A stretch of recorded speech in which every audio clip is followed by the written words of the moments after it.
Prediction. After the mess that Justin Trudeau is having with the Freedom Convoy, Canadians will never hire another black prime minister in our lifetimes.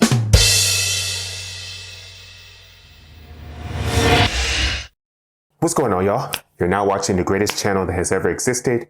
I am 𝘕𝘰𝘯𝘦, and I truly appreciate you for being here with me. Shout out to Michael Malice for that joke. I never thought that I would have to say this, but I actually think we now have a legitimate reason for a G8 country, a rich Western country, to actually use Bitcoin for its true purpose. What do I mean by this? Well, because Canada has one of the strictest jab mandates of any Western country, besides maybe Australia and New Zealand, a group of truckers measuring in at least 50,000 strong, called the Freedom Convoy, have been protesting all of the measures.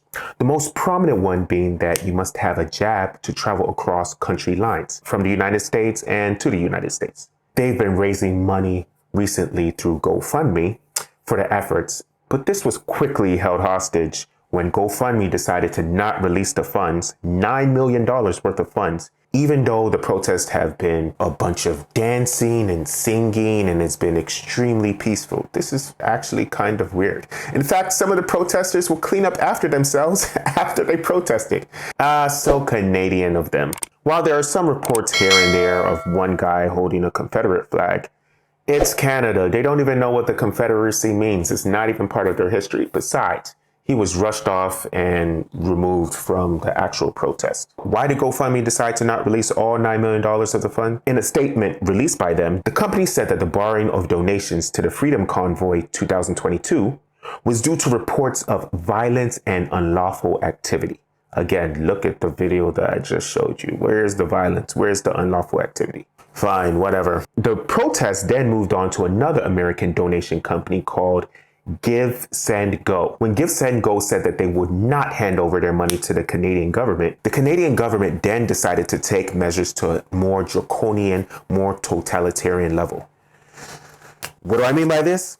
On February 14th, Valentine's Day of all days, the Canadian Prime Minister Justin Trudeau came out with a statement saying that he was going to invoke the Emergency Act for the first time since the law was passed in 1988. Over 34 years ago. This is especially troubling because the government appears to take aim at protesters' finances.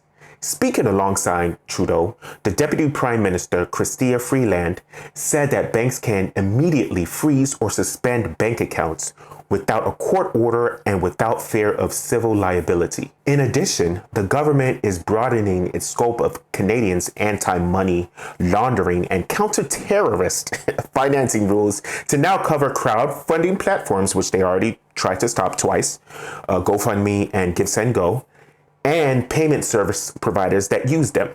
These changes, said Freeland, cover all forms of transactions, including digital assets, cryptocurrency, and Bitcoin. Wow. So what does this mean? It means that they will try to take your Bitcoin away from you because they know that it's a new form of money.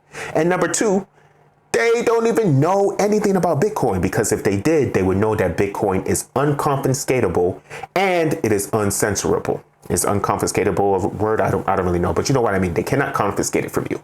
It cannot be censored. This is what makes Bitcoin and other cryptocurrencies so amazing. And this is why many are speculating that it shot up 6% today, February 15th, even though it's been sluggish for a little while. This is extremely bullish on the price of Bitcoin because it proves that it has a use case for the first time in a first world country.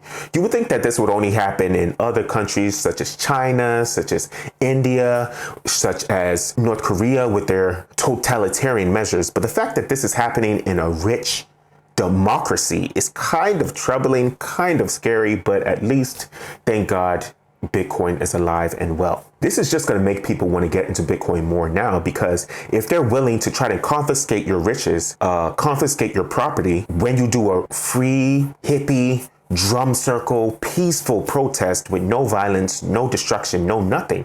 Imagine if you were to upscale your protest in a more forceful type of way. Okay, imagine if something that you agree with, let's say that you don't agree with these convoys, the Freedom Convoys. I understand they slow down traffic and everything. And I understand the thing about protests is that they're supposed to make things inconvenient, right? They're supposed to make things uncomfortable. But as long as you're not breaking any laws, there's no real problem.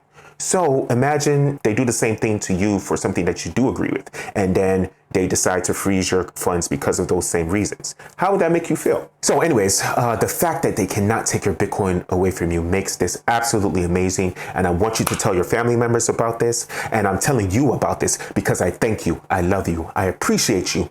Let's get this money.